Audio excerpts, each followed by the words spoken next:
Bonjour, c'est Ursule encore. On est le 11 mars 2020. Alors je viens sonner la trompette ce matin encore et je viens nous encourager, amen, à être des personnes qui passent le temps à remplir leurs lampes de manière à ce qu'on ne puisse pas manquer d'huile quand le Seigneur reviendra. Amen. Que nous ne soyons pas surpris. Amen. Qu'il y ait toujours un excédent d'huile dans nos lampes. Amen. Que son nom soit béni. Alors sans tarder, je vais passer à la vidéo d'aujourd'hui parce que ça risque de me prendre un peu de temps, mais j'aimerais la faire dans une seule vidéo. Alors j'aimerais d'abord qu'on commence par lire Daniel 12, le verset 1 à 4, parce qu'on va parler de Daniel. Amen. Aujourd'hui, la vidéo, je parle de le voile est levé sur Daniel 9, le verset 26. Amen. Le voile est levé, pardon, sur Daniel 9, verset 26. Alors, quelqu'un qui aime bien discuter va dire, Ursule, tu es prétentieuse. Il va dire toutes sortes d'histoires. Amen. Ça fait partie de la vie. Amen. Il y a toujours des gens comme ça qui vont toujours discuter et puis, mais ceux qui veulent apprendre vont toujours grandir dans la connaissance divine, comme nous le dit le Père. Alors, Daniel 12, le verset 1 à 4 dit, en ce temps-là, c'est-à-dire les temps messianiques, les temps dans lesquels nous sommes, se lèvera Michael le grand chef, le défenseur des enfants de ton peuple, et ce sera une époque de détresse telle qu'il n'y a point eu de semblable depuis que les nations existent jusqu'à cette époque. Et ces temps-là, en ce temps-là, ceux de ton peuple qui seront trouvés inscrits dans le livre seront sauvés. Amen. Plusieurs de ceux qui dorment dans la poussière de la terre se réveilleront, les uns pour la vie éternelle et les autres pour l'opprobre, pour la honte éternelle. Amen. On parle de la résurrection qu'on attend. Amen. Et il y aura résurrection et puis ceux qui sont vivants seront transformés, ils seront changés. Amen. Ceux qui auront été intelligents brilleront comme la splendeur du ciel et ceux qui auront enseigné la justice à la multitude brilleront comme les étoiles à toujours et à perpétuité. Béni soit son nom. Toi, Daniel, tiens secrète ces paroles et scelle le livre jusqu'au temps de la fin. Plusieurs alors la liront et la connaissance augmentera. Amen. Donc Dieu a demandé à Daniel de sceller jusqu'au temps de la fin. De sceller les paroles jusqu'au temps de la fin. Et nous savons que Apocalypse révèle une bonne partie des visions de Daniel. Apocalypse voit plus en profondeur, voit plus en détail. Amen. Et là, quand même, il y a quand même des parties où on se bute quand même. Et il y a un rabbin, je pense qu'il a vécu au XIIe siècle, Judas Ben Samuel, si j'ai bonne mémoire, je mettrai le lien, qui a essayé de calculer le temps et finalement, il est arrivé à dire que à partir de 2017, on va tomber dans les temps messianiques. C'est ça qu'il a dit, à partir de 2017. Et nous savons tous que nous sommes en 2020, 2017, ça fait 3 ans de cela que c'est arrivé. Et si on prend le point de départ, l'image qu'il y avait dans le ciel, en tout cas, je pense en septembre, peut-être 23 septembre 2017, si j'ai bonne mémoire, si on prend comme cette date-là comme point de départ, donc on va se dire que bon, depuis septembre 2017 à peu près, on est tombé dans les temps messianiques. Amen.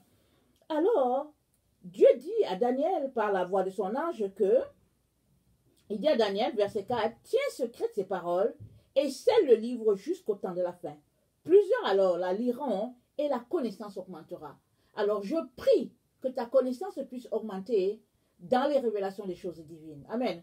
On est dans le temps de la fin, on est en train de se préparer, et du moins pour ceux qui croient, parce que il te sera fait selon ta foi. Il y a certains qui ne croient pas du tout. Alors c'est pas grave, ils vont rester là sur la terre et puis ils vont gérer leur vie ainsi.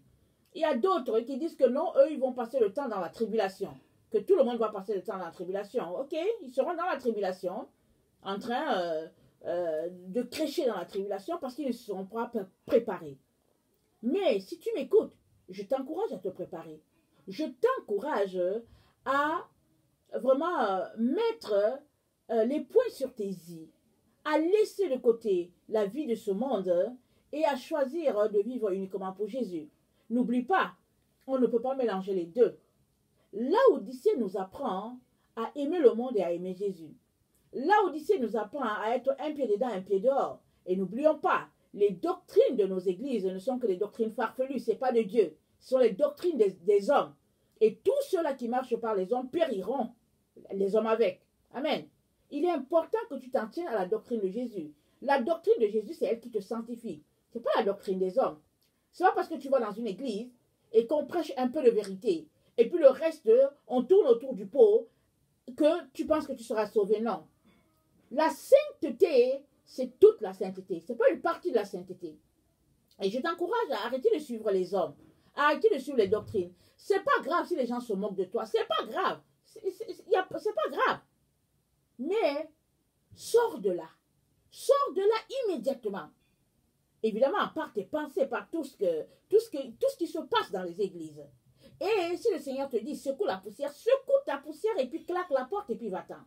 Va-t'en, va-t'en, va-t'en. Mais si le Seigneur te dit, sois encore là, il sait pourquoi tu es là. Et il va t'utiliser jusqu'à ce qu'il te dise, allez, va-t'en. Il est très important que tu sois à l'écoute de ton Seigneur. Amen. Alors, j'aimerais donc qu'on lise Daniel 9, le verset 20 à 26. C'est là que j'ai dit que le voile est levé sur cette partie-là. Amen. Daniel 9, le verset 20 à 26. Je parlais encore, je priais, je confessais mon péché et le péché de mon peuple d'Israël. Et je présentais mes supplications à l'Éternel, mon Dieu, en faveur de la sainte montagne de mon Dieu. La sainte montagne de mon Dieu, c'est la sainte montagne, la montagne de Sion. Amen. Et donc voilà. Et je parlais encore dans ma prière quand l'homme Gabriel que j'avais vu précédemment dans une vision s'approcha de moi d'un vol rapide au moment de l'offrande du soir. Gardons ça en mémoire. Quand il s'approcha au moment de l'offrande du soir. Amen. Un point très important. Il m'instruisit et s'entretint avec moi. Il me dit, Daniel, je suis venu maintenant pour ouvrir ton intelligence. Lorsque tu as commencé à prier, la parole est sortie et je viens pour te l'annoncer. Car tu es un bien-aimé, sois attentif à la parole et comprends la vision. 70 semaines ont été fixées sur ton peuple et sur la ville sainte pour faire cesser les transgressions et mettre fin au péché, pour expier l'iniquité et amener la justice éternelle, pour sceller la vision et le prophète, et pour oindre le Saint des Saints. Sache-le donc et comprends, depuis le moment où la parole a annoncé que Jérusalem sera rebâtie jusqu'à loin, au conducteur, il y a 7 semaines. Amen. Dans 62 semaines, les places et les fossés seront rebâtis, mais en des temps fâcheux. Après les 62 semaines, un oint sera retranché, et il n'aura pas de successeur. Le peuple d'un chef qui viendra détruira la ville et le sanctuaire, et sa fin arrivera comme par une inondation. Il est arrêté que les dévastations dureront jusqu'au terme de la guerre. Ok, je vais m'arrêter là. Amen. Alors, ça nous parle des 70 semaines qui ont été fixées sur le peuple juif et sur la ville sainte, pour faire cesser les transgressions et mettre fin au péché. Au péché. Amen. Et Judas ben Samuel, qui est un prophète, un rabbin, et puis en même temps un prophète qui a existé dans le temps au XIIe siècle, a pu faire des calculs, comme je disais au début de la vidéo, et il est arrivé à la conclusion que 2017 va marquer le début des temps messianiques. Donc, on est entré dans ce temps messianique depuis 2017, et là, on est dans les temps de la fin. Amen. Pardon. Et ici, au verset 21, ça nous parle que l'ange, ou bien Gabriel, il dit l'homme appelé Gabriel, il dit, il s'est approché au moment de l'offrande du soir. Amen. Allons-y voir dans, je pense que c'est Exode 29. Allons-y voir dans Exode 29. Qu'est-ce que Dieu dit? Quelles sont les consignes que Dieu a données à Israël? Exode 29 à partir du verset 38. Exode 29, verset 38.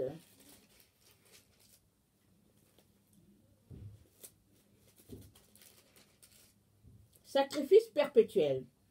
Voici ce que tu offriras sur l'autel. C'est Dieu qui parle à Moïse. 2 agneaux d'1 an chaque jour à perpétuité. Tu offriras l'un des agneaux le matin et l'autre agneau entre les 2 soirs. Tu offriras avec le premier agneau un dixième d'épha de fleurs et de farine pétrie dans un quart de un d'huile d'olive concassée et une libation d'un quart de un de vin. Tu offriras le second agneau entre les deux soirs, avec une offrande et une libation semblable à celle du matin. C'est un sacrifice consumé par le feu, d'une agréable odeur à l'Éternel. Voilà l'holocauste perpétuel qui sera offert par vos descendants à l'entrée de la tente d'assignation devant l'Éternel. C'est là que je me rencontrerai avec vous et que c'est là que je me rencontrerai avec vous, et que je te parlerai. Amen. Alors Dieu donne des consignes à Moïse de comment son peuple doit observer l'offrande. Alors il y a deux offrandes. Il y a l'offrande du matin et il y a l'offrande du soir. Amen. Allons-y, regardez dans Luc. Oh, excusez-moi, j'ai oublié de noter, mais on va facilement le trouver. Ça parle de la mort de notre Seigneur Jésus. Amen. Attends, j'espère qu'on va trouver la référence à quel moment Jésus est mort. On va aller, je suis dans Jean. Ok.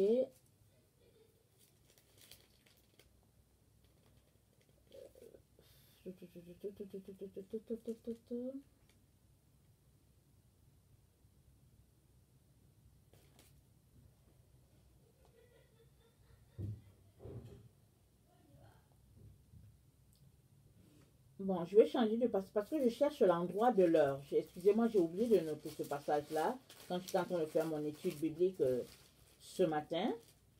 Alors, je vais essayer de voir dans Luc pour voir si je trouve le passage qui parle de la crucifixion de Jésus parce que je vais faire mention de l'heure.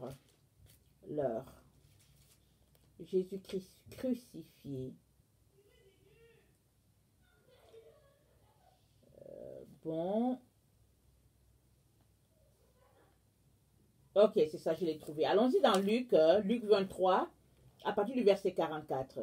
Alors, on vient de lire dans Exode que Dieu a dit à Israël, tu feras une offrande de façon perpétuelle, tu feras deux offrandes. Une le matin et l'autre, ce sera entre les deux soirs.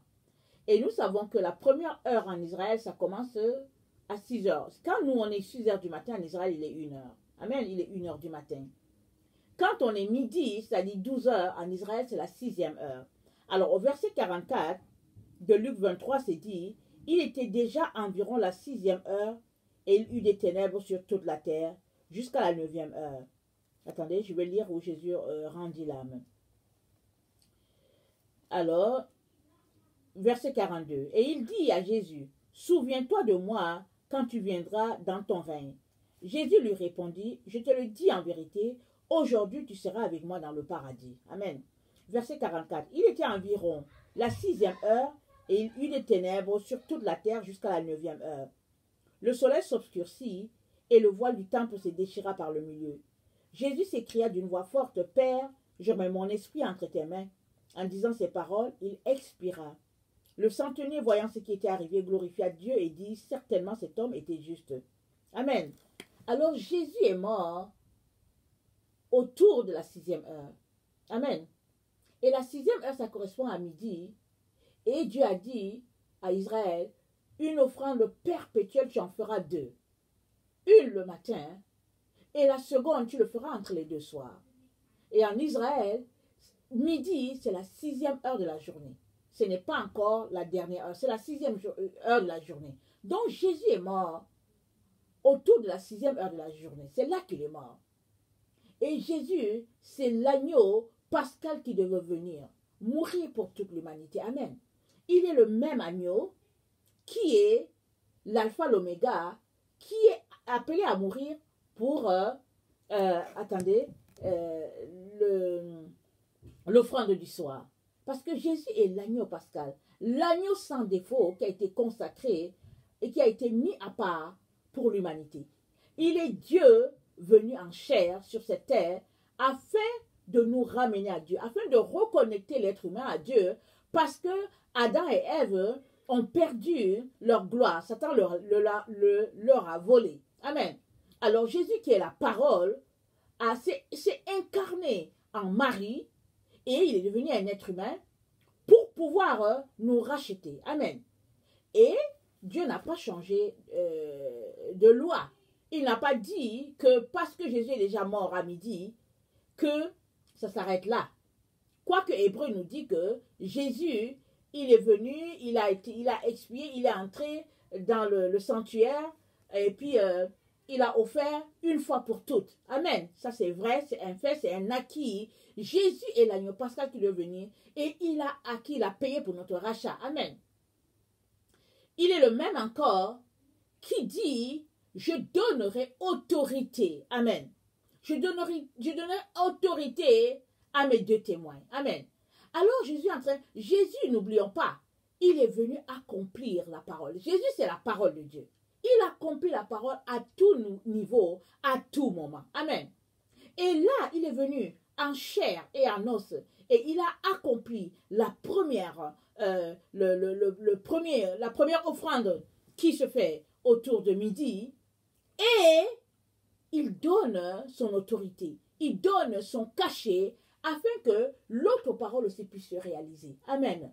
Parce que Jésus ne va pas revenir en personne lui-même. Il est déjà assis à la droite du Père. Il est assis là. Amen.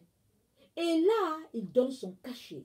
Il donne son autorité. Rappelons-nous, quand un roi donne son autorité à quelqu'un, en tout cas, ça veut dire que cette personne-là a carte blanche. Elle peut faire tout au nom du roi. Rappelons-nous, quand Aman voulait tuer les Juifs, il a misé sur le fait qu'il avait la bague du roi. Et avec cette bague-là, il avait décidé qu'il allait faire du tort au peuple. Et tout ce qu'il faisait, il mettait en écrit quelque chose et il disait au roi, signe ici. C'était l'homme de confiance du roi. Et au moment où Esther a réussi à le dévoiler, à le dénoncer, avant qu'il soit ôté, chassé de la présence de Dieu et puis pendu, Dieu a dit, enlevez l'anneau que je lui ai donné. Enlevez l'anneau. Parce que cet anneau-là, c'est la marque du roi. Alors, Jésus-Christ, lui-même, il nous dit, je donnerai autorité à mes deux témoins. Alors, les deux témoins de la fin, ils vont agir. Ils vont agir comme s'ils étaient Jésus, bien qu'ils ne soient pas Jésus. Ils auront cette autorité-là. En 3 ans et demi, pendant 3 ans et demi, ils vont exercer sous l'autorité, la puissance de Dieu. Alors les gens, ils ont dit, bon, ce sera Élie qui va venir, ce sera Moïse qui va venir. Pourquoi? Parce que ce qu'ils vont faire sur la terre, ce sera de la même envergure que les miracles que Moïse a fait, les miracles que Élie a fait. Amen. Ça sera quelque chose de très puissant, quelque chose, et surtout dans notre temps où l'industrialisation est à son comble et qu'on a l'électronique partout, même les petits-enfants, ils ont tout. Tout le monde va voir la puissance de Dieu à l'œuvre. Amen. Et ils vont prophétiser pendant 3 ans et demi, mais après, ils vont mourir. On a vu ça un peu hier, on a vu dans plusieurs vidéos. Ils vont mourir. Mais ce qui est là, qui est important que tu saches, c'est que la puissance qui sera en eux sera la même puissance que Jésus-Christ, de l'envergure de Jésus. Parce que c'est sous la puissance de l'Esprit Saint qu'ils vont agir. Et après 3 ans et demi, Dieu va leur enlever cette puissance-là. Ils vont redevenir des humains normaux et ils seront tués. Amen. Et ici, la personne Gabriel, qui est venu trouver Daniel au moment de l'offrande du soir, et Dieu est en train de nous dire ici que loin dont on parle ici dans Daniel, attendez, je vais aller lire, il faut que je revoie mes notes. Alors, ici, c'est dit, je vais lire Daniel 9, le verset 25. Sache-le donc et comprends, depuis le moment où la parole a annoncé que Jérusalem sera rebâtie jusqu'à loin, au conducteur, il y a 7 semaines. Amen. Alors, ce qu'on doit comprendre, c'est que cette prophétie-là qui a été donnée, c'est des semaines et c'est dit aussi des 7 tentes. Amen. Alors, souvent, il faut les multiplier par 7. C'est ça que Judas, Samuel a fait. Il a multiplié, et puis il a même donné des prophéties, il a annoncé, et apparemment il a annoncé 8 siècles à l'avant les choses qui devaient arriver jusqu'en 2017. Je vous mets le lien. Alors, finalement, il arrive, il dit 2017, c'est le temps messianique. Mais maintenant, il y a une question qui demeure dans l'esprit de tous ceux qui lisent Daniel. Ils se disent, mais loin là, c'est qui? Parce que il y a un loin qui sera ôté, mais c'est qui? Parce que Jésus, il y a eu un temps entre l'offrande du matin et l'offrande du soir. Amen.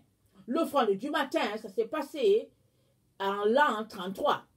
Avec, bon, ils disent qu'il y a des bémols, il y a peut-être 3 ans qui ont été enlevés, ou bien, en tout cas, ça a été pas, disons, c'était en l'an 33 que Jésus est mort. Et il est mort au moment de l'offrande du matin. Amen. Dieu accomplit toujours sa parole. Dieu veille toujours sur sa parole pour l'accomplir. Jésus est la parole. Il est venu pour l'accomplir. Amen. Et une fois de plus, cette parole va s'accomplir. Elle va se réaliser. Comment? Jésus ne va pas descendre en ce moment-là. Non. Il permet encore. Il va encore se déployer en un être humain qu'il appelle Élie. Et cette personne aura pour autorité de ramener les cœurs des pères vers les fils, le cœur des fils vers les pères, de peur que Dieu ne vienne frapper la terre d'interdit. Allons-y, Malachie 3. Malachie 3.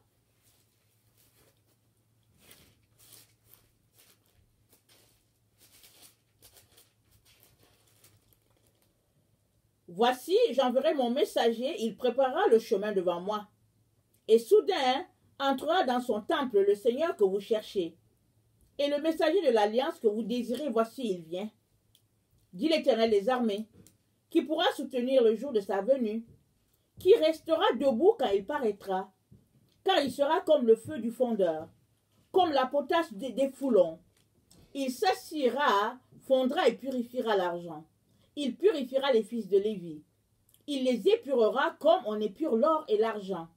Et ils présenteront à l'Éternel des offrandes avec justice. Alors l'offrande de Juda et de Jérusalem sera agréable à l'Éternel. Amen. Comme aux anciens jours, comme aux années d'autrefois. Je m'approcherai de vous pour le jugement.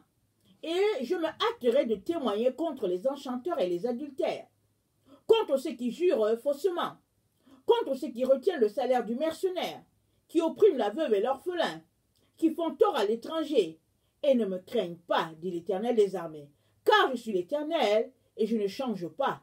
Et vous, enfants de Jacob, vous n'avez pas été consumés. Amen. Alors, l'Éternel lui-même, il annonce la venue de son messager. Et ce messager, qu'est-ce qu'il vient faire? Il vient restaurer les cœurs des enfants vers les pères et les pères vers les enfants, afin que Judas puisse présenter à nouveau une offrande agréable à l'Éternel.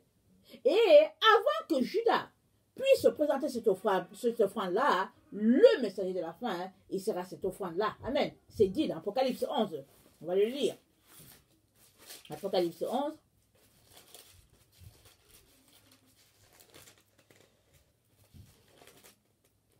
Je donnerai à mes 2 témoins le pouvoir de prophétiser revêtus de sac pendant 1260 jours. Ce sont les 2 oliviers et les 2 chandeliers qui se tiennent devant le Seigneur de la terre. Si quelqu'un veut leur faire du mal, du feu sort de leur bouche et dévore leurs ennemis. Et si quelqu'un veut leur faire du mal, il faut qu'ils soient tués de cette manière. Ils ont le pouvoir de fermer le ciel, afin qu'il ne tombe point de pluie pendant les jours de leur prophétie. Ils ont le pouvoir de changer les eaux en sang et de frapper la terre de toute espèce de plaie, chaque fois qu'ils le voudront. Quand ils auront achevé leur témoignage, la bête qui monte l'abîme leur fera la guerre, les vaincra et les tuera. Et leurs cadavres seront sur la place de la grande ville, qui est appelée dans un sens spirituel Sodome et Égypte, là même où leur Seigneur a été crucifié. Amen. Alors, le messager de la fin sera une offrande. Lui-même, c'est dit là qu'il sera tué. Ce sera l'offrande du soir. Amen. Parce que c'est lui que le Seigneur a oint pour ce temps de la fin. Il va agir sous la puissance de Christ pour que la parole de Dieu puisse se réaliser, une fois de plus. Et Jésus nous montre qu'il est effectivement la parole. Amen. Il est cette parole-là qui se réalise toujours, s'accomplit toujours. Amen. Et notre Dieu, c'est un Dieu victorieux. C'est un Dieu que nous sommes appelés à craindre, à respecter. Et notre Dieu continue de se révéler encore à nous jusqu'à là, maintenant, jusqu'à maintenant. Il se révèle à nous. Alors, allons-y encore, Exode 29, le verset 41. Exode 29, le verset 49. Parce que c'est une consigne que Dieu a donnée à Israël. Amen. Exode 29, le verset 41. Il dit, tu offriras le second agneau entre les deux soirs, avec une offrande et une libation semblable à celle du matin. C'est un sacrifice consumé par le feu, d'une agréable odeur à l'Éternel. Voilà l'holocauste perpétuel qui sera offert par vos descendants à l'entrée de la tente d'assignation devant l'Éternel. C'est là que je me rencontrerai avec vous et je te parlerai. Une offrande perpétuelle. Perpétuelle. Amen. Alors, Jésus est la seule personne qui a rendu cela possible pour nous. Il a permis que cette offrande-là, il est l'agneau qui est venu se présenter devant le Père, sans tache ni ride, et il a rendu cela possible. Amen. Et il a payé, et pour toutes les offrandes possibles. Amen. Mais parce qu'il nous aime, parce qu'il veut nous montrer que nous sommes dans le soir, et que c'est le moment où Dieu va mettre fin à tout cela, en prenant un sabbat de 1000 ans, il permet encore qu'au moment de l'offrande du soir, Gabriel vient visiter Daniel à ce moment-là, parce qu'avec Dieu, il n'y a pas de hasard. Il n'y a pas de hasard. Ce n'est pas pour rien que Dieu est venu visiter Daniel au moment de l'offrande du soir. Et il dit à Daniel, Daniel, parce que Daniel voulait chercher, il cherchait à comprendre, il ne comprenait pas. Et puis, l'ange lui a dit, Daniel, laisse tout ça. Vas-y, va te reposer et tu auras ta récompense. Ce sera pour des temps plus éloignés. Amen. Et nous sommes dans ce temps-là. Et nous sommes cette génération-là qui allons voir ces choses-là s'accomplir, se réaliser. Amen. Alors, il est donc important que tu réalises que nous sommes proches de ces temps-là. Nous sommes proches de ces moments-là où Dieu va permettre que quelqu'un soit loin pour pouvoir réaliser cette tâche-là. Amen. Il y a Élie, le Tishbite qui a été enlevé. Il y a Élie, qui est Jean-Baptiste, qui a fini la tête coupée. Et il y a le troisième Élie, que le Seigneur nous dit, qui va finir sur les rues de Jérusalem. Là-bas mort. Et tout ça à cause de la gloire de Dieu. Et tout ça parce que Dieu dit, la terre attend la révélation des fils de Dieu. Les fils de Dieu vont se révéler sur cette terre.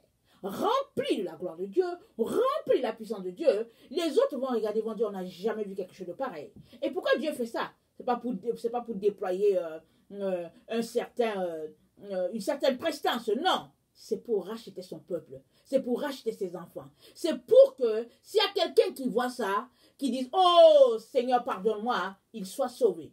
Dieu est là, il sauve tout le monde. Mais malheureusement, il y a plusieurs qui sont dans la maison de Dieu aujourd'hui qui ne seront pas touchés. Amen. Ils vont qualifier tout ce qui va se passer de Belzébul. Tout comme quand Jésus faisait les miracles, les gens ont qualifié cela de Belzébul. Aujourd'hui, les gens prennent tout à la légère. Ils ne sont même pas capables d'offrir à Dieu le respect qu'il lui doit. On le traite avec tout le mépris. Alors, dès qu'ils entendent quelque chose, ils disent, oh, c'est du n'importe quoi. C'est quoi? Et puis, il y en a quelqu'un qui vont te dire, oh, Jésus, c'est un homme comme nous, hein, tu sais. Et puis bon, tu sais, Marie, de toute manière, c'est une personne comme nous. Ils méprisent tout.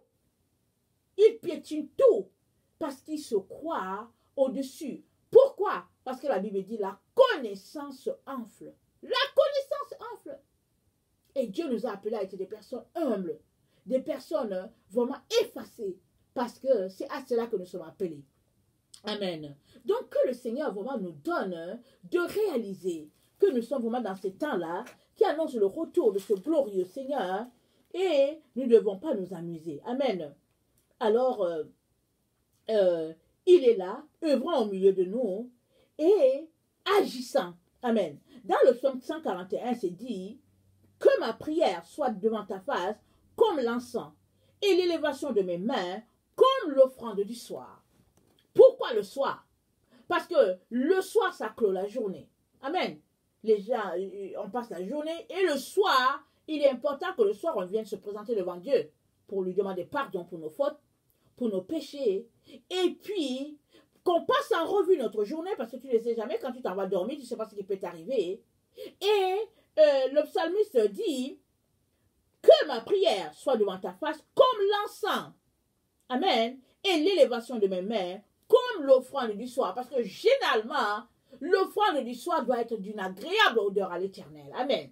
Et au moment de l'offrande du soir, le soir de l'humanité, Dieu permet encore, une fois de plus, qu'il y ait une offrande agréable qui monte à lui.